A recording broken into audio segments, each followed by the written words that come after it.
Welcome, everybody. Another episode of Two Chaps, Many Cultures, episode 198. And we are separate. I mean, we're separate every time we do this. But now we're not just one time zone apart. Now we're 6 hours time zones apart because the smarter of the two chaps, this guy here, decided to go to Europe. Well, we'll talk about that, what it is like to travel to Europe, and about the place in Europe specifically where he's from. So hang tight.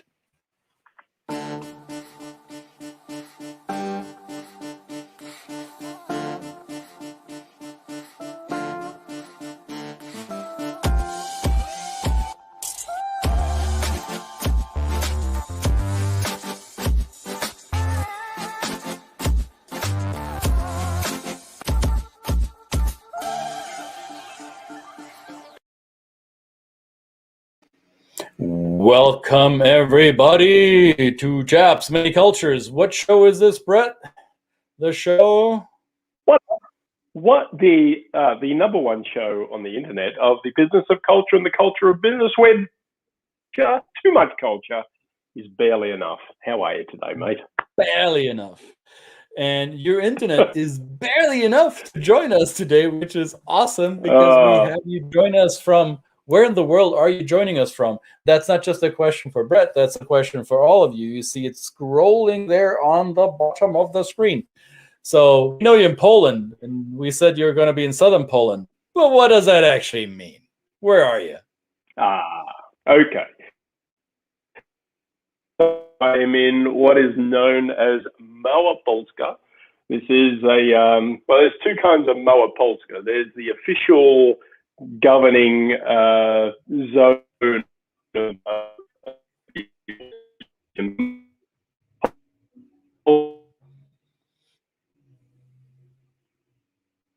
Now, Brett, this sounds amazing, and yet we are having difficulties hearing you because your internet is playing tricks on you. So how about we try something that we haven't tried before, because this is the first for this program that the two hosts are really on two different continents. We'll try something that is new as well. We'll have one of the co-hosts leave the screen and come back in and see how that changes our connection. Let's do that real quick to make sure that we get the full picture and the narrative from southern Poland. And while Brett is doing that, I want to remind you, those of you who are in fact traveling, please remember you might be vaccinated, and maybe you are, maybe you're not, but we still have these to wear, okay? Sometimes. Don't get cocky just because you're vaccinated. There are people that depend on you being smart about this. Brett, your image is coming in clearer now, so tell us more about southern Poland. Okay, so we'll try again. Maybe it's when I speak that it slows down. Is this better? It is, yes. Cool. Well, okay, I was saying historically a larger region in the southern, mostly southeast of Poland. So this is the area that encompasses the areas of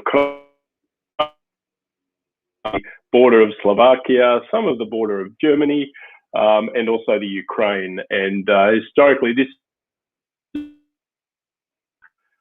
the nobility of Poland historically, generally, Krakow used to be, for a lot of the history of Poland, was the capital.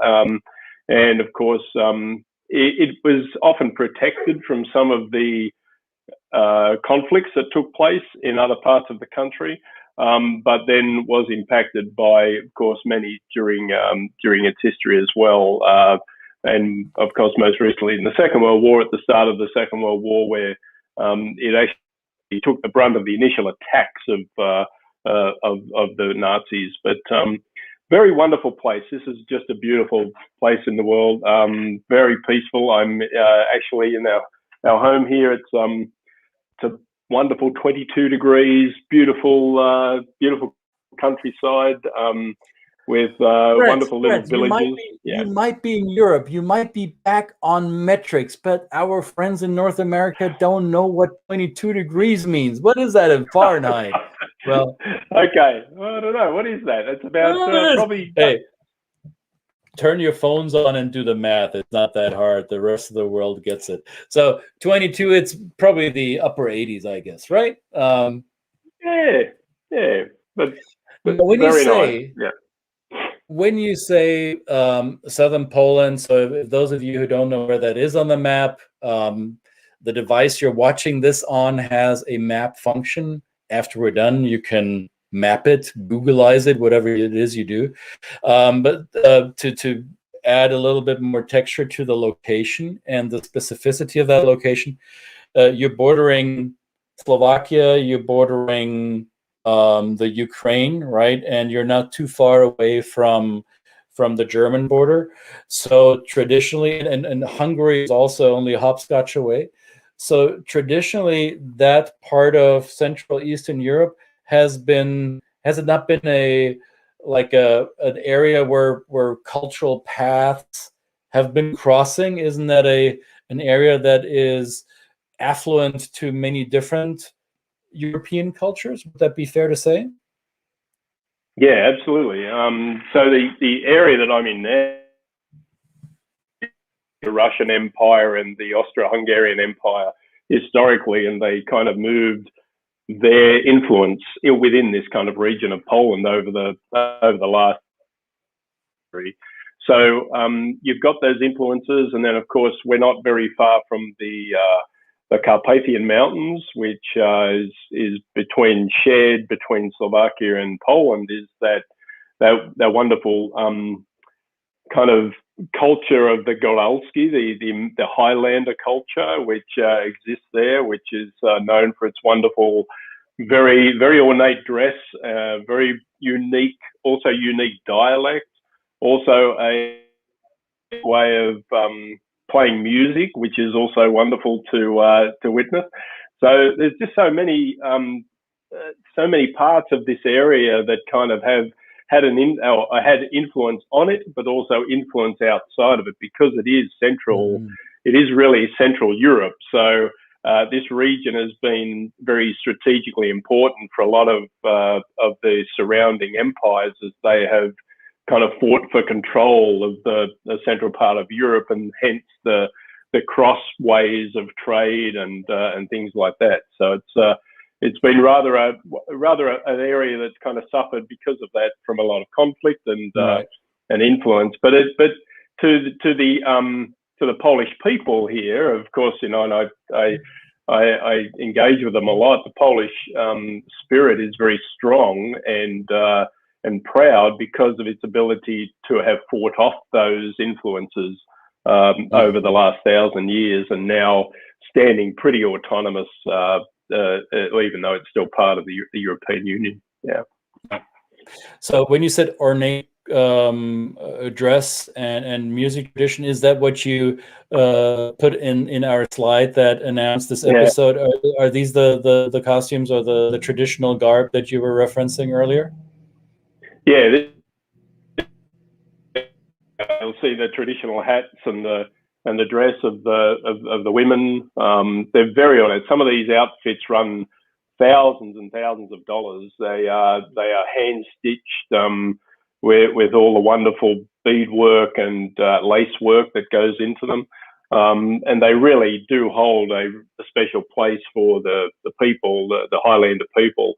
And of course, that comes with a lot of traditional foods as well, wonderful smoked cheeses and meats and things that they have here. So and Zakopane, which I guess would be known as the capital of the winter capital of Poland, where Europe comes to play, and also has created a lot of wonderful sporting stars, especially in the height, the ski jump, right?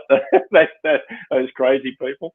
Is a wonderful place, which is just kind of rich with this culture. So it's always a wonderful place to visit. Yeah. Now the ski jump, I want to address this real quick, because ski jumping, for those of you in North America, you may have no idea what we're talking about. In many parts of Europe where we have mountains and snow, and also in parts of Asia, mainly in Japan, ski jumping is a winter sport tradition that is for daredevils and is a lot of spectacle. And back in the time when Europe was still separated by an Iron Curtain and divided by the Cold War into East and the West, there was a ski jumping competition. There've always been ski jumping competition that crossed that iron fence. And I come from a part of Germany where ski jumping is also in high regard. In fact, I have members of my family, or one side of my family, who is native to the mountains, were had an instrumental part in creating these international ski jumping competitions. So while I'm not a ski jumper, I know people in my German family who have been on these ramps, on these slopes around the world. And Zakopane is obviously the Polish destination that every ski jumper knows. And so there's always been an exchange based on that athletic activity between those locations in the Carpathian Mountains, or in the Alps, or in Norway, or in Finland, or in Japan, where all these great ski jumpers come from, right? So sometimes when politicians and military forces, when people decide we're going to draw a line, or we're going to separate, or we're going to restrict how much cultures are interacting with each other, then there will be other avenues which will allow them to connect at a different level. And ski jumping, in that case, in your location, would be one of those avenues, right? Yeah, absolutely. Yeah, they're very proud of their abilities in this sport. And one of the most famous, Adam Moish, who was years ago just pretty much won everything. The Olympics, the World Championship was kind of a staple, and he was born and bred there, and kind of grew up on the ski jumps. For, if that's what you want to do, that's fine, but it's not for me. I don't think it's not as well. I'd be go and have a look at the ski jump and think, imagine what it'd be like to just jump off a perfectly good hill and go a million miles an hour and try and sail down the side of the mountain. I could think of more relaxing ways to get to the bottom. Maybe, but less exciting. So if you ever get a chance, I would implore you, if you ever, whatever mountain you're in, whether you're in Garmisch-Partenkirchen, or in Zakopane, or in Bischofshofen, or in Innsbruck, or in Sapporo, and wherever in the world they have these ramps, if you get a chance, walk up there. You don't have to bring your skis, if they probably won't allow you to do that anyway, but just walk up there and look down into the abyss, and then know what's going on. That is, well, I'm going to be honest, I peed my pants, right? But it was still impressive. Hey, Janet. Janet is watching down in Florida. Thanks for tuning in, Janet. Thanks for being here, supporting our program. Love it. We're live from Poland with the Aussie himself. So tell us, I mean, we know that you shared this with us before. You are married to a smart, beautiful woman from Poland. That is your connection to that culture. Now, you've been back and forth to Poland several times. You speak the language, and you're not in Warsaw, you're not in Krakow, and you're not in Poznan. You're out in the boonies right now. So you are living the village life in Poland. How long did it take? What did you have to do as an outsider to be accepted by the group on the ground? Or was it the merit certificate that gave you trust? Or how were you able to break in? Or were you able to break in? What did you do? Yeah, so this is a great thing about the culture, is that it's one of those cultures that relies on the credibility, gaining credibility through the connections of other people. So having the marriage certificate helped. I got a walk up start, when I arrived here, because it is a culture that is is really reliant on a network and the trust it's built between a community. So I did have that ability to do that. Now, of course, when I first started traveling here, I had to, in that sense, I had to check, and I've said this before, I've had to check my Australianness at the border. Because if I'm not with my wife and I'm not with other people I know, I have to become, I was even doing it today in the store, where it can be confronting to have somebody who's serving you in a store be very demanding that you must come up with the right change. You know, this is one of those confronting things. It's just, you know, why don't you have the small change, you know? And they'll sit there with your note and wait for you to shuffle through your pockets with the line. Do it in a very abrupt and confronting way. And no amount of my friendly Aussie style is going to ever crack that facade. They are not going to be impressed by it. They don't care. You need to get the small change out. You need to do it now. And if you don't have it, they're going to pretty much let you know that they're dissatisfied with that. So, so that it is, even though I can speak the language and I can interact in many ways, that doesn't necessarily give me a walk-up start if I'm not with people I know and I don't have that connection. But so it is a culture where you would have to, if you were doing business here, you would have to kind of find somebody to help you along in making these connections, which will help you kind of save money sometime, ostensibly, but also kind of smooth the wheels of industry as you go along. You can't just kind of rely on your own good graces to impress people here. They're not easily impressed, the Polish, you know. You have to work pretty hard at it.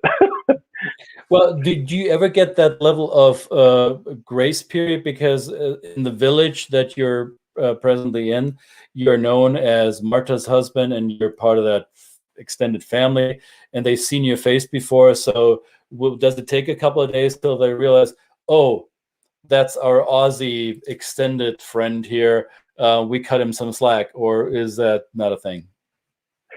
Yeah, it is a thing if they know me, if they know that I'm here and they've seen me before. But otherwise, the stranger that I've never met before or something like that wouldn't necessarily, it wouldn't even help me if I said, like in America, in the US, I can get away with saying, well, you know, I'm just the dumb Aussie, you know. Here I can say that, and they say, okay, that doesn't matter. You can speak the language. Sometimes speaking the language is, they kind of hear you speaking the language, so they just say, well, what's your problem? You speak the language, you know, like. So you should understand the rest too, right? Mm-hmm. You should naturally understand how we do things here, and then therefore you must have been here long enough if you can speak the language and so on and so forth. So it's kind of a very kind of complicated, nuanced relationship with people that you don't know, and can be, on the surface, can come off as unfriendly and very abrupt. But having the ability then to kind of push through that outer hard exterior of the Polish psyche, get you into that really warm connection that once you are inside, you are really given the world. They will, yeah. So how do you crack through that? So the North American way would be ostensibly friendly, smile at people and show them that you're approachable and show your teeth and be warm and welcoming. My experience in Central Europe has been that kind of behavior doesn't fly well. Not in Poland, not in that area. So your friendly Aussiness probably isn't winning any hearts, right? So how do you crack that hard shell? Yeah, I just I don't smile. I don't smile. I just keep it low key. I do a lot of listening. Yeah, I do a lot of listening. The first time I came here, I actually whistled inside a store and got abused for it. These kind of outward expressions of joy and happiness they don't actually get you much for much you hear. So it is really building kind of very slowly relationships, I guess. I mean, as you say, I've had the advantage of having connections to the family here, so I get that grace. But it would be, I could see it would be challenging for somebody to come from those cultures where you have to rely on your own to gain credibility. Do you remember when your Polish family members or when villagers were actually opening up to you? Do you remember what happened for them to let down their guard? I don't. I think pretty much it was straight away, because I was always. I mean, at first when I came here, I couldn't speak any of the language, so I had to rely on Marta to be with me all the time. And so when she was with me, it was her that basically there was really nothing for me to do. I got an open door to it, right?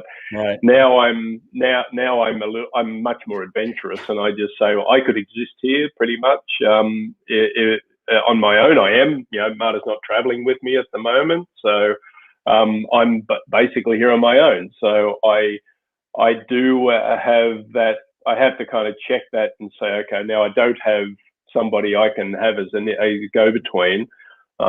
Therefore, I just can't rely on that. So, and that's just what it is. Yeah. It's also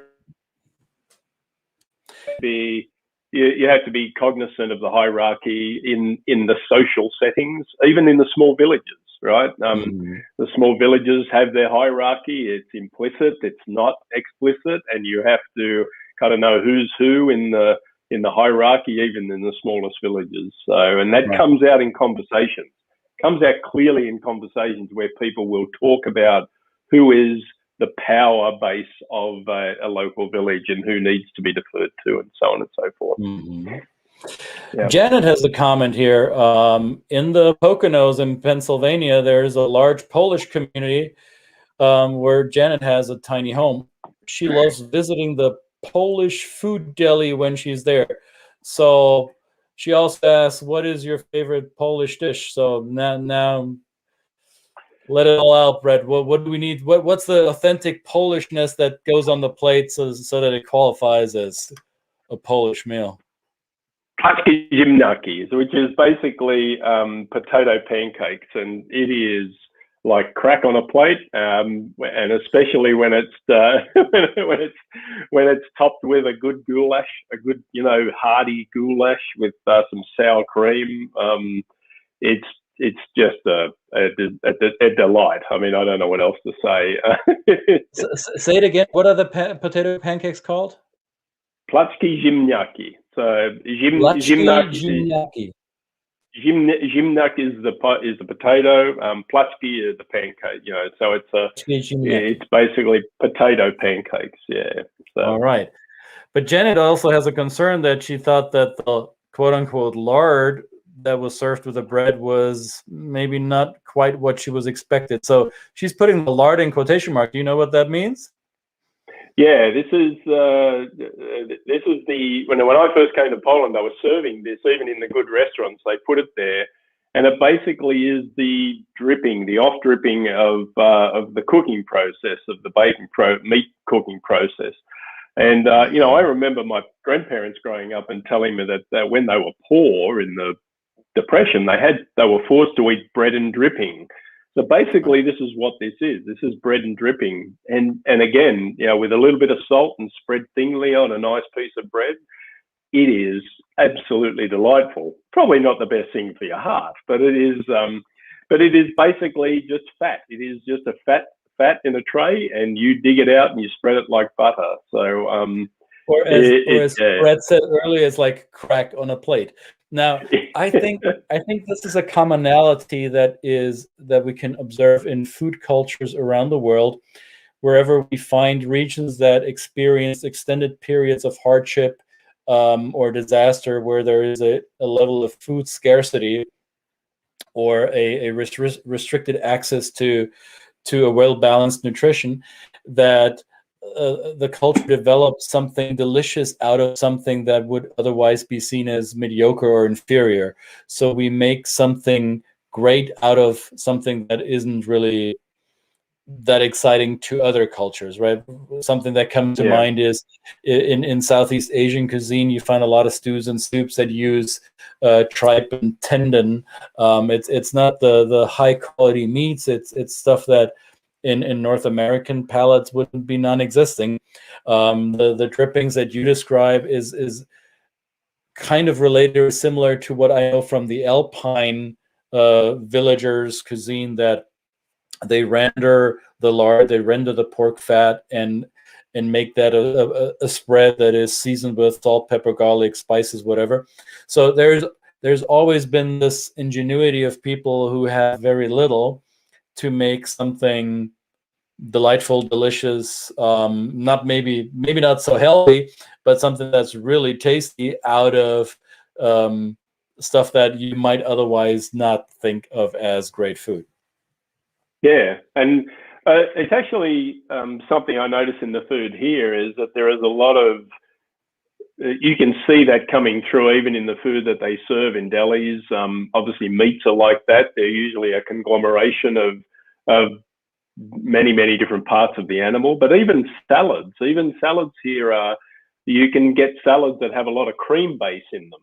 So with cucumber and cream, you know, these kind of salads. So they're taking whatever they can to make it a more robust meal and a more nourishing meal in terms of its energy, because the people work so hard.